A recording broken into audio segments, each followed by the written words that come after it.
Hello, welcome back to my book club. If you're new here, my name is Hunter. I'm a therapist, and together we're reading through Lindsay Gibson's Adult Children of Emotionally Immature Parents.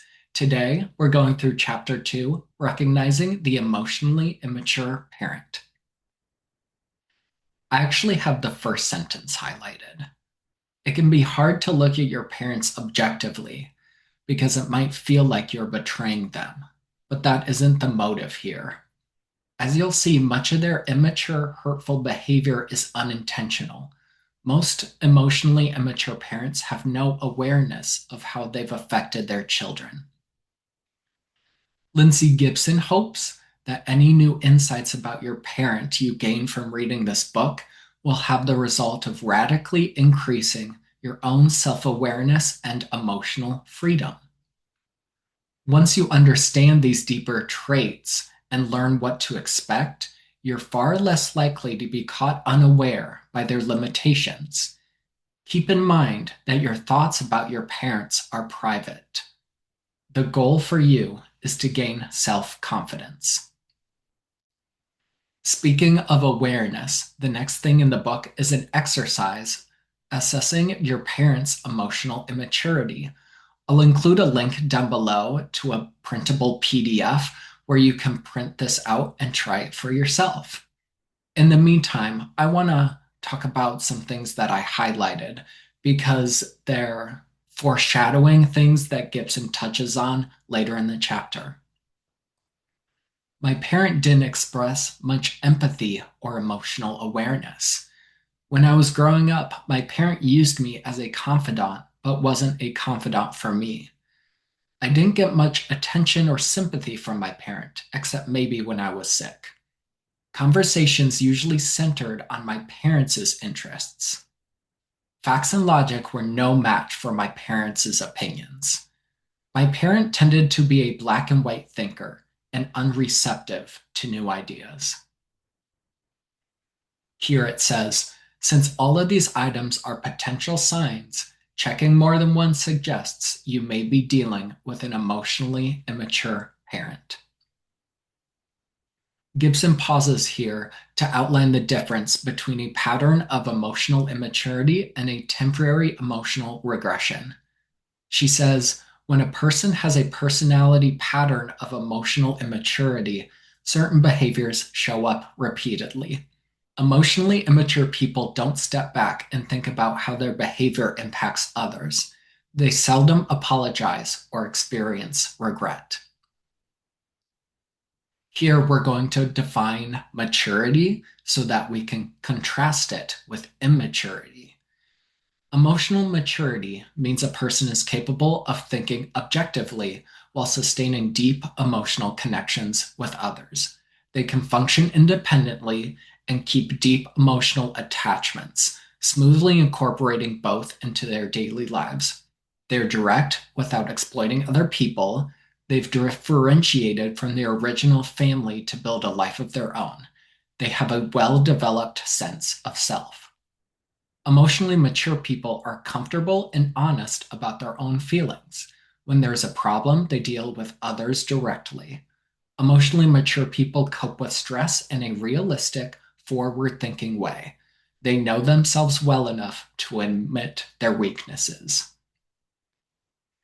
Here, it's time to outline what an emotionally immature parent is by saying that it's the opposite of mature.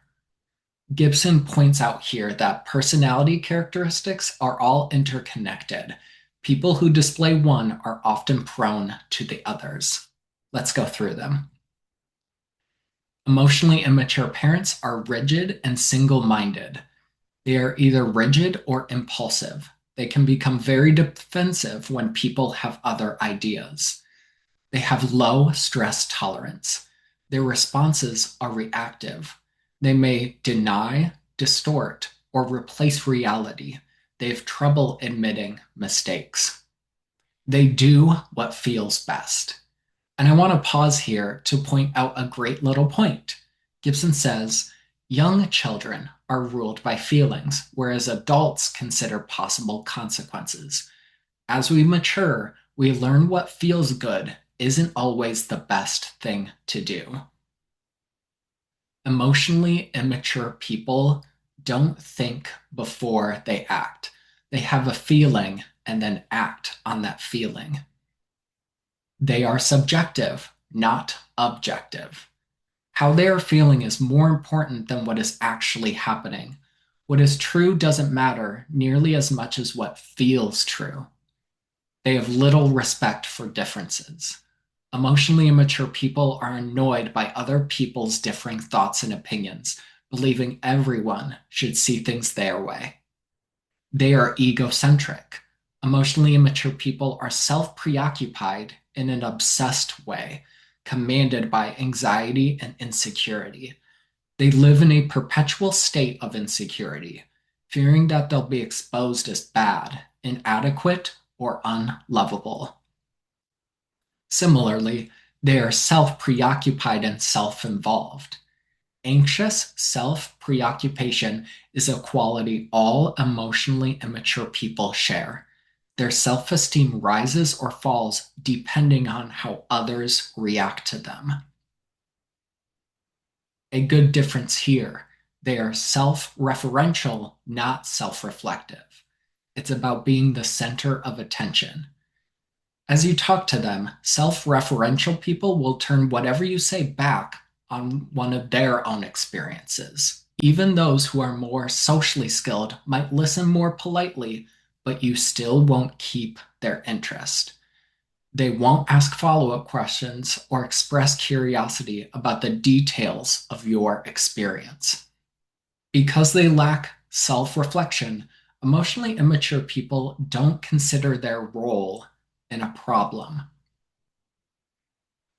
They like to be the center of attention.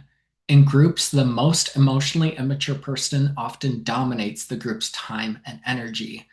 You may wonder whether these people are just being extroverted. They aren't.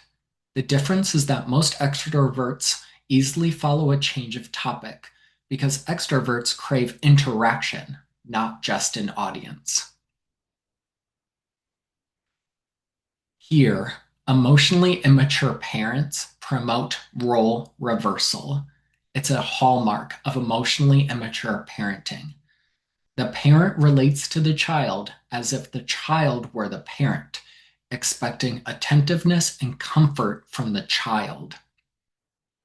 Other times, parents might expect their children to praise them and be happy for them, just as a child might expect from a parent. Gibson's example here is a woman named Frida. Frida is a woman in her late 30s, had grown up in a household dominated by fear. Her father, Martin, tended to express his emotional immaturity through physical aggression. It says here, Martin expected them to soothe his feelings, make him the center of attention, and exhibit self control. Sort of how a parent would soothe their child. Martin, the father, expected Frida, the daughter, to soothe his outbursts. Continuing on with the qualities of emotionally immature people, they have low empathy and are emotionally insensitive. Impaired empathy is a central characteristic of emotionally immature people, as is avoidance of emotional sharing and intimacy. Being out of touch with their deeper feelings, they're strikingly blind to how they make other people feel. Gibson includes here a description of empathy from infant attachment researchers who described empathy as a sensitive mother's ability to see and to feel states and intentions from the baby's point of view. That's important to know as we go to contrast it with emotionally immature people. Emotionally immature people are able to read other people's intentions and feelings. But instead of using that to build intimacy, their empathy operates at an instinctual or superficially sentimental value. The lack of resonant empathy suggests a lack of self development. If they haven't developed their own emotional self awareness, they can't resonate with how others, including their own children, might feel. Gibson now ponders why there are so many emotionally immature parents, saying what could have caused so much emotional underdevelopment in so many parents. Based on her observations, it seems likely that the parents of many of my clients were emotionally shut down as children. Many people have told me that although they felt discounted or abused, it was nothing compared to the stories their parents told about their own childhood misery. Gibson highlights that old school parenting from the baby boomers and Generation X is likely the cause of this. For many parents, spare the rod and spoil the child was considered conventional wisdom. Although in the next story, we'll see how these passed down effects of this old school parenting affects people today. Ellie, the oldest child in a large family, remembered her mother, Trudy, as a generous person but hard as a rock. She had a reputation as being kind and helpful, but when it came to empathy for her children's feelings, she was impervious. At the end, she says, "We didn't give a damn about your feelings. We just kept a roof over your heads." Similarly, for Sarah, whose mother was emotionally inhibited and standoffish, didn't give her a lot of emotional intimacy. There was a time where Sarah cherished a memory of a morning when her mother stood quietly by her bed, fondly watching Sarah sleep before waking her up. The pressure wasn't there to be intimate, so Sarah's mother was able to show her that intimacy when she thought Sarah didn't know. The next part, deeper effects of being emotionally shut down. Gibson says it may be that many emotionally immature people weren't allowed to explore and express their feelings. This has made it hard for them to know themselves. If you don't have the basic sense of who you are as a person, you can't learn how to emotionally engage with other people at a deep level. This arrested self development gives rise to additional, deeper personality weaknesses. Let's go through them. They are often inconsistent and contradictory. They often express contradictory emotions and behaviors. As parents, emotionally immature people may either be loving or detached, depending on their mood. This sets up what behavioral psychologists call an intermittent reward situation, meaning that getting a reward for your efforts is possible, but completely unpredictable.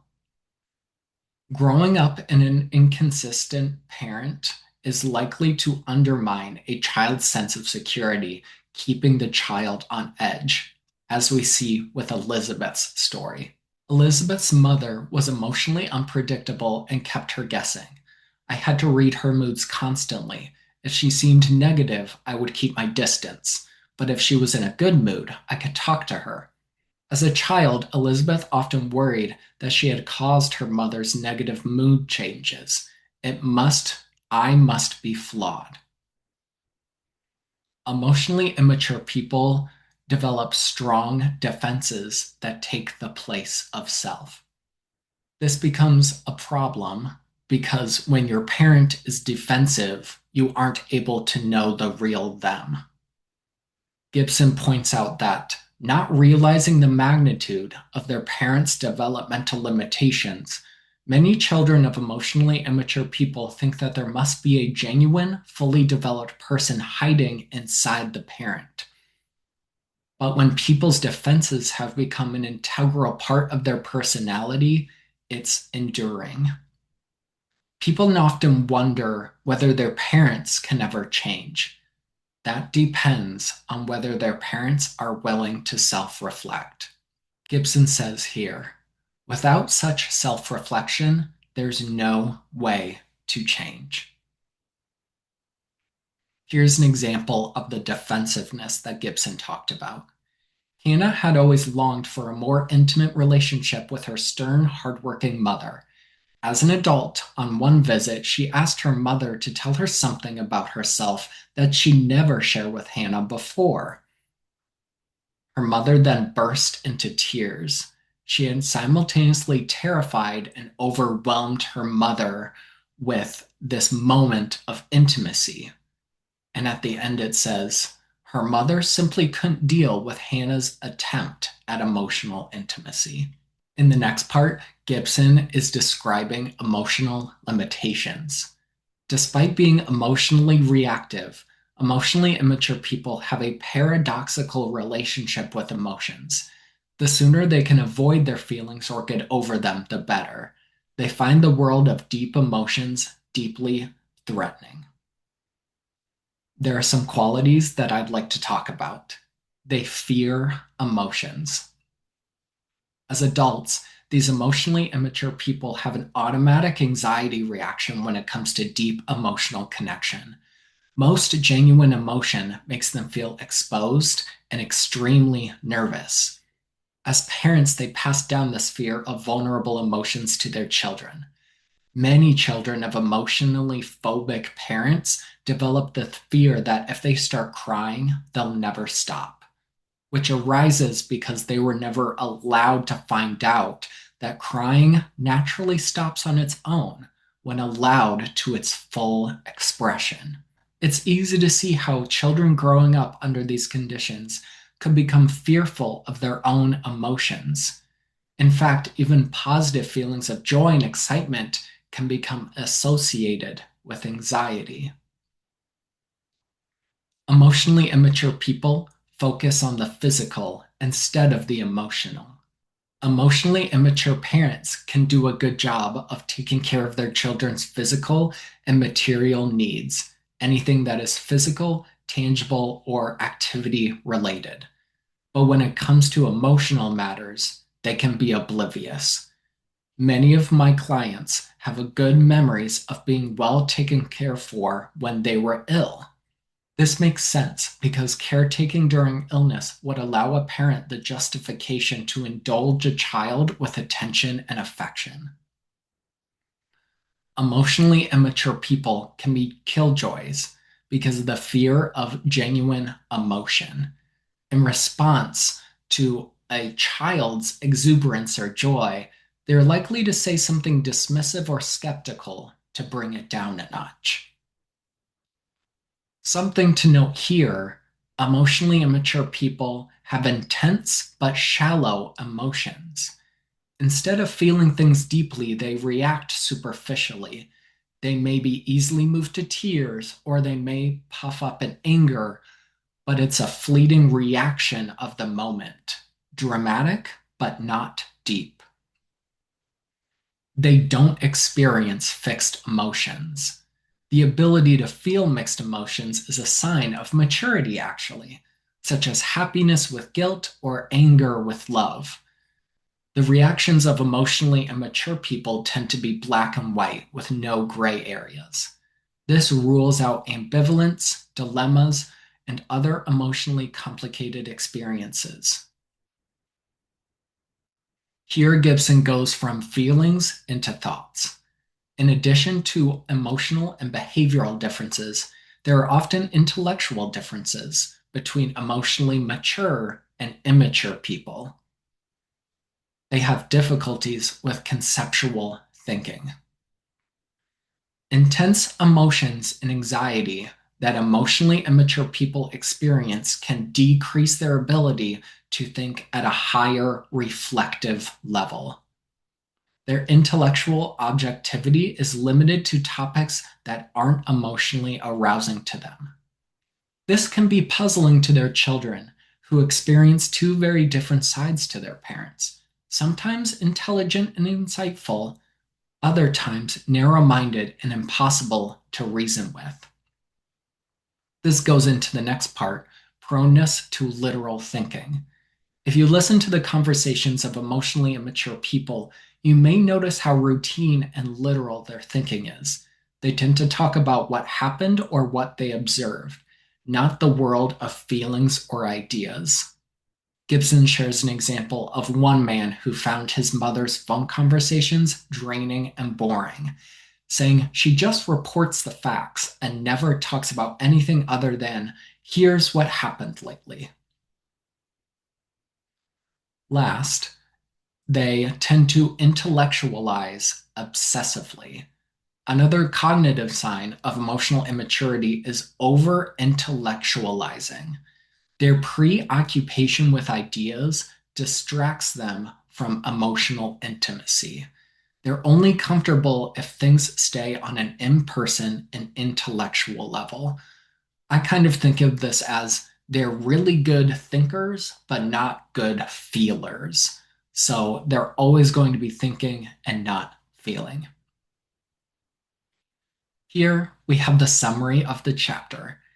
Emotional immaturity undermines people's ability to deal with stress and be emotionally intimate with others. Emotionally immature people often grew up in a family environment that curtailed their full emotional development.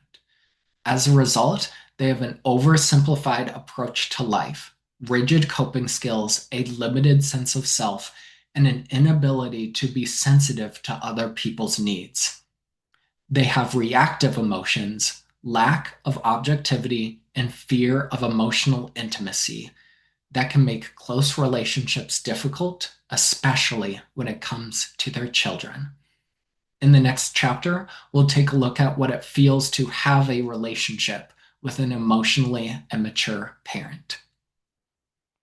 My biggest takeaway from the chapter was that there are a lot of things related to immature parents, such as generational trauma, forming identity, thinking versus feeling, and communication. And that doesn't excuse the hurt they knowingly or unknowingly cause. And I feel like that'll be addressed in the next chapter when we explore what it feels like to have a relationship with someone who's emotionally immature. Thank you so much for reading this chapter with me. If you have any thoughts or comments or suggestions, I would love to hear them. Come back next week when we go through chapter 3.